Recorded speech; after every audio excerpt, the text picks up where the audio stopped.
আমরা তো দ্রুততম সময়ে নির্বাচন সবসময় চাই, যেমন ডিসেম্বরের মধ্যে যেটা সম্ভব সেটা ফেব্রুয়ারিতে গেলেও তেমন কোনো বড় সমস্যা তো না।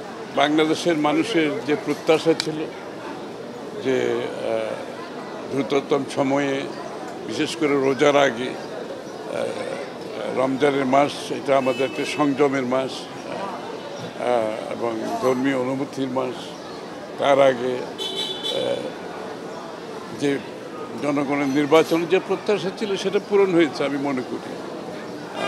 সেদিক থেকে তো আমি মনে করি এটা সফল একটা আলোচনা হয়েছে। এবং বাংলাদেশের সবচেয়ে বড় কথা হচ্ছে আমাদের বিশেষ বিশেষ সন্ধিক্ষণে আমাদের যে ঐক্যমত হয় সেটা হচ্ছে আমাদের একটা ভালো দিক দেশের জন্য। সেই কাজটা হয়েছে। এখন আমরা গণতান্ত্রিক পথে এগিয়ে যাব। গণতান্ত্রিক উত্তরণের জন্য যে আন্দোলন সংগ্রাম আজকে বহু বছর ত্যাগ স্বীকার করেছে জনগণ, দেশ সেদিকে এগিয়ে যাবে। এখন বলেছেন যে যদি সংস্কার ও বিচারের পর্যাপ্ত অগ্রগতি হয়, আপনারা কি সেটা চাচ্ছেন যে রোজার আগেই সংস্কার ও বিচারের? না, এগুলো তো শোনেন, সংস্কারের ব্যাপারে আমরা আগেই ডক্টর ইউনূস সাহেবও বলেছেন, জনাব তারেক রহমান সাহেব বলেছেন, এবং আমাদের পক্ষ থেকে সব নেতৃবৃন্দ সবসময় বলেছেন যে সংস্কারের বিষয়টা ঐক্যমতের বিষয়। সুতরাং ঐক্যমত হইতে এটা যে 1-1.5 মাসের বেশি সময় লাগার কোনো কারণ নেই। আর বিচার তো চলমান প্রক্রিয়া আছে, এটা তো বিচার বিভাগ বিচার করবে, বিচারের আওতায় আনার বিষয় আছে। বিচারের আওতায় যারা আসবে এর মধ্যে এখনও তো আরও দীর্ঘ 6-7 মাস সময় আছে সম্ভব। আর যারা তারপরেও আসবে না, তারপরে তো পরবর্তী সরকার আসলে তাদেরকে বিচারের আওতায় তো আগামী সরকারকে অনেককে আনতে হতে পারে, তাই না? তো সুতরাং এটা তো চলমান প্রক্রিয়া। আর বিচার তো করবে বিচার বিভাগ। আমার মনে হয় না এগুলো কোনো সমস্যা। এখনো দু একটি রাজনৈতিক দল এই বিষয়টা নিয়ে নানা ধরনের কথা বলছেন, কিন্তু সার্বিকভাবে কি আসলে সরকারের এখন নির্বাচনমুখী কর্মকাণ্ডের দিকে এগিয়ে যাওয়া উচিত বলে মনে করেন? না, নির্বাচন ব্যতীত আপনি গণতান্ত্রিক রাজনৈতিক যে সাংবিধানিক অধিকার জনগণের ফিরিয়ে দেওয়ার আর তো কোনো পথ নাই। এখানে তো আমরা ঐক্যমত পোষণ করছি সবাই, সারা জাতি। এবং বাংলাদেশের মানুষ গত 20 বছর ধরে ভোটাধিকার প্রয়োগ করতে পারে না, নতুন প্রজন্ম ভোট প্রয়োগ করতে পারে না।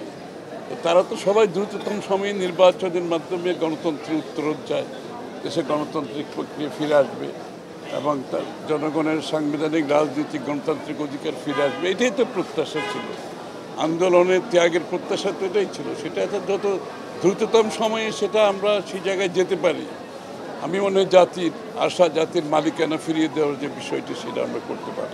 ভাই, একটি বিষয়, দু একটি রাজনৈতিক দল কিন্তু বলেছে যে একটি রাজনৈতিক দলের সাথে বৈঠকে এই সিদ্ধান্ত, এতে তারা, আপনি নিশ্চয়ই জানেন যে তাদের অসন্তুষ্টি প্রকাশ করেছে এই বিষয়ে। এটা সকলের, আমি একটা জিনিস বিশ্বাস করি, রাজনীতিক আমরা যদি গণতন্ত্রে বিশ্বাস করি তাহলে সবাই মতামত দেওয়ার এখানে সুযোগ আছে। সুতরাং সবাই তাদের মতামত দিতেই পারে। সুতরাং আমার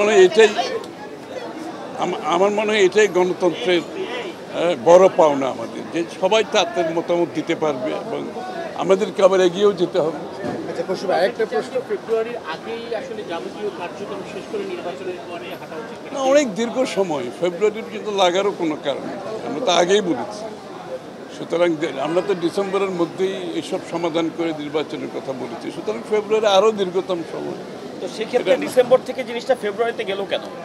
আপনারা তো ডিসেম্বরই বলছিলেন বারবার, তাহলে সমস্যা নাই। এটা কথা হচ্ছে আমরা তো দ্রুততম সময়ে নির্বাচন সবসময় চাই, যেমন ডিসেম্বরের মধ্যে যেটা সম্ভব সেটা ফেব্রুয়ারিতে গেলেও তেমন কোনো বড় সমস্যা তো না।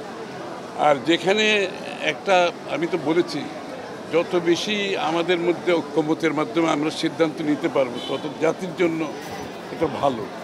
এই যে আমরা ঐক্যমতে এসেছি, এটাই তো বড় কথা। এবং সব সিদ্ধান্তে একটা ঐক্যমত থাকলে, যে স্বৈরাচারকে আমরা বিদায় করেছি, ফ্যাসিস্টকে বিদায় করেছি, এবং সেই জাতির প্রত্যাশা পূরণে অনেক বেশি সহজ হবে সেটা। সুতরাং আমরা চেষ্টা করব যেখানেই সম্ভব, যত বেশি সম্ভব ঐক্যমতের পরিপ্রেক্ষিতে সিদ্ধান্তগুলো নিতে।